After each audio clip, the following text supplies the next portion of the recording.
Bust out your fabric scraps. We're about to make the most adorable Christmas ornament ever. It's a little Christmas stocking that fits a gift card inside it absolutely perfectly to hang on the Christmas tree. If you're new here, thanks so much for joining me. Well, let's get on and make this adorable little Christmas ornament. So you're going to need 4 pieces of fabric that measure approximately 6.5 inches by 6.5 inches. Your scrap fabric is absolutely perfect for this project, plus a piece of ribbon that measures around 5.5 inches. So I'll just set that aside. Here I've got the front of my stocking, the back of my stocking, and the lining of my stocking. So I'm just going to place them on top of each other and then cut out my template in one go. So for my lining, I don't have a right or a wrong side, but for my backing, that's my backing. So I'm going to face that down in basically the way it needs to be, if that makes sense. And this is the top of my stocking. So if you can imagine, that's the top of my stocking and that's the back of my stocking. They're going to be cut in the correct order. For example, if I didn't flip that one around, well, then when I cut out my stocking, it would be facing the wrong way. So now I'm just going to get my template. Now you could just draw your own stocking template. I've made this one quite wide so that we can actually fit a gift card inside. I thought that was a really cute idea. Or you can get a copy of this with my PDF pattern, and I'll put a link down in the description below. All I'm going to do now is make sure I'm placing it on top of that top fabric how I would like it to be, because remember that's going to be the top of my stocking. If you can see, there's a design there. I want the space at the top and the bottom around the same. And then when I'm happy, I'm just going to pop some pins in through all 4 layers.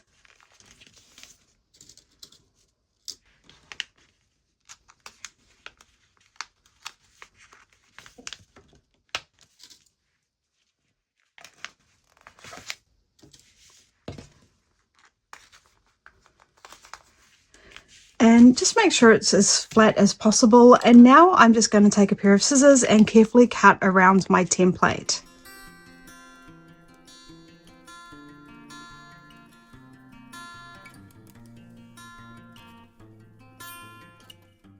Okay, so now I'll just remove those pins, pop them back on my pin caddy, set the template aside, and now we've got our 4 little stocking shapes.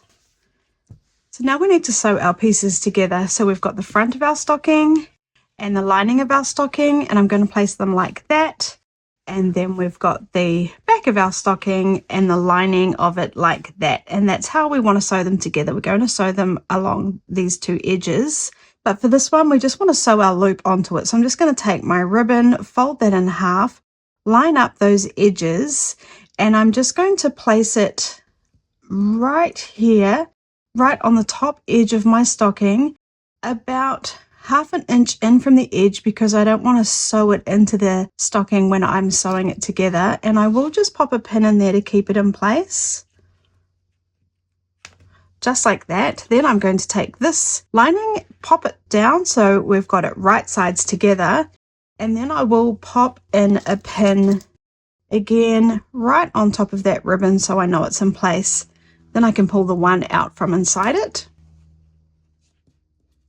And then I'll pop a pin on this side. Then I'm going to place these 2 pieces right sides together and just pin them again.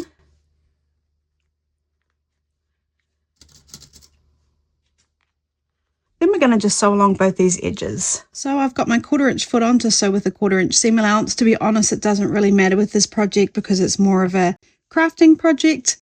I'm stitching at stitch length 2 and I'm using wonderful confetti thread. So I'm just going to start on the very edge, remove my pins as I need to.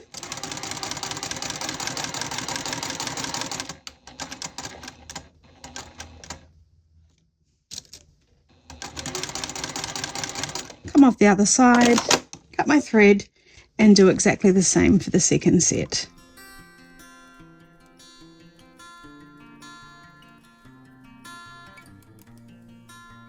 So now we've got our 2 pieces, let's press. So for one set, I'm going to press the seams towards the backing or away from the lining. And for the other set, I'm going to press the seams towards the lining. It doesn't matter which way we've done it, as long as we've done it so they're alternating. Now we're going to take our 2 pieces and place them right sides together. making sure all those edges are lined up nicely. And then we're going to find where we've got our two seams in the center here, and we've got one seam folded and going this way, one seam folded and going that way, and we're going to nest those seams.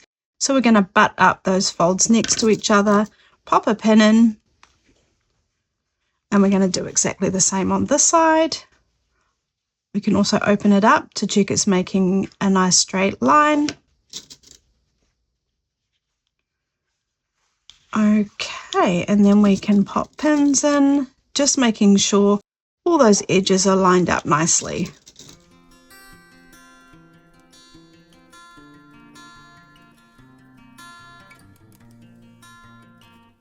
Now for our little loop, it is very easy to accidentally sew it into your stocking. Don't ask me how I know. So if you wanted to really make sure you're going to avoid that, you could grab that loop, push it right into the center there, and just put a pin to hold it in place so you know that it's not going to accidentally end up in your seam here.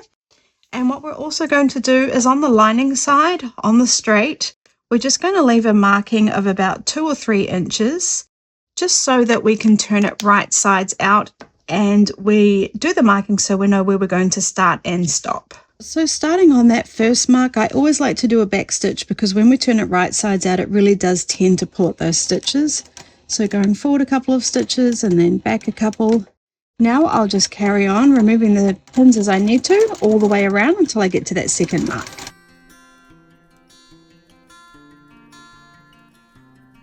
Now the best thing to do on these curves is just to go nice and slow and take your time.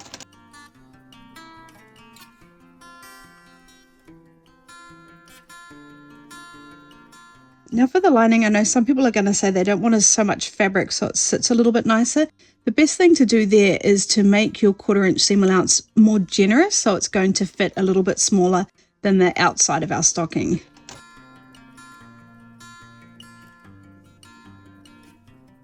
Oh, see, now I'm actually doing that quite roughly, but it doesn't matter so much because it is the lining, and like I say, it will just sit a little bit nicer inside.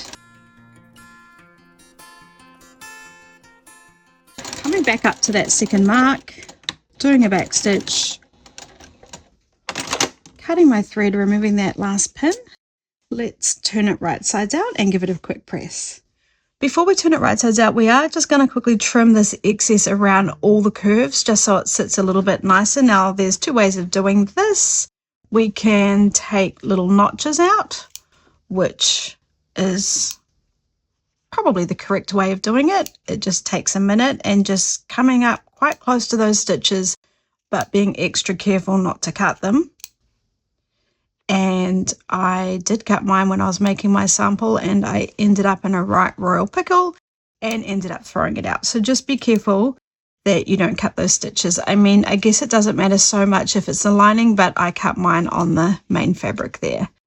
So we can do it like this, just on all the curves. And to do this, you need really sharp scissors. I'm using my really nice LDH scissors. They're really cute. And then I'm just going to do one here too.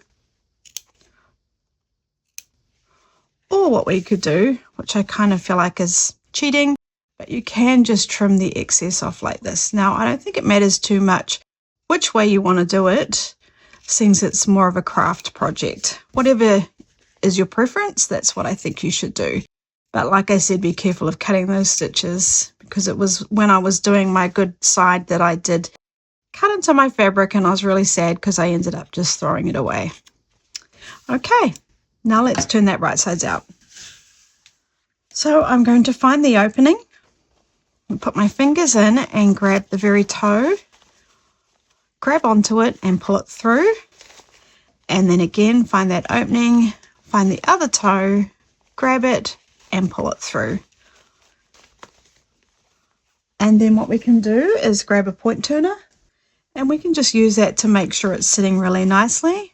Doesn't matter so much for the lining because it's still got to go inside the main stocking, but definitely on that lining we want it to sit really nicely.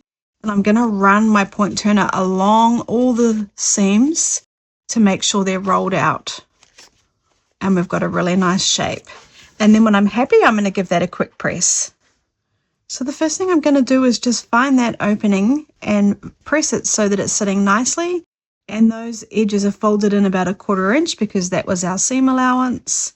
And then I'll give that a press. And then I'll just give the whole stocking a press, making sure I'm really happy with how this main fabric is sitting. And I can see we've got a really nice shape there. That's looking really awesome. Now what I'm going to do is just quickly sew this opening closed with a 1/8 of an inch seam allowance, and I will do a back stitch at the beginning and the end, and then I'll show you how we're going to finish it off. So it's just a craft project. I'm not going to be too precious about it, just starting before the opening and finishing up towards the end.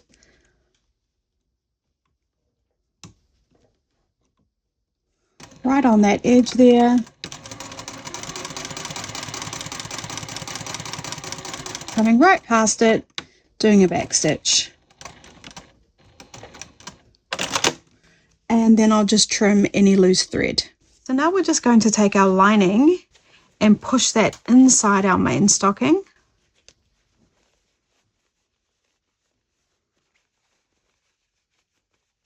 And you might find a point turner is helpful for this, just to get it sitting really nicely. It can take a minute.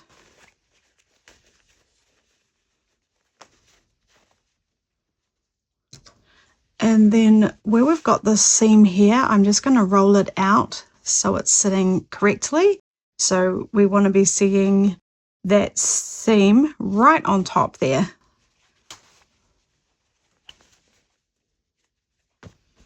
It's looking pretty good. And then what I will do is just give that one last press, particularly on this top seam, so it's sitting really nicely.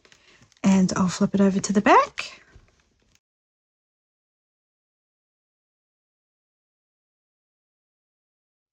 So there's my little stocking. Isn't that absolutely adorable to hang on your Christmas tree? And I've designed it so it fits a gift card in there absolutely perfectly. I think that would be so lovely hanging on the Christmas tree. Now you can have fun playing with how you make the fronts of your Christmas stocking. For example, here I sewed a whole lot of 1-inch squares together, and I think that turned out really fun too. So you could go wild with your Christmas fabric scraps and just have a bit of fun. Thank you so much for watching until the very end, and if you enjoyed this video, would you please do me a favor and hit that like button, and even better, the subscribe button and the bell so you never miss out on a tutorial again. And what I'm going to do is I'm going to put a link above, and I'm going to get YouTube to pick what video it thinks you'd enjoy most next. Thanks so much, and I'll see you in the next video.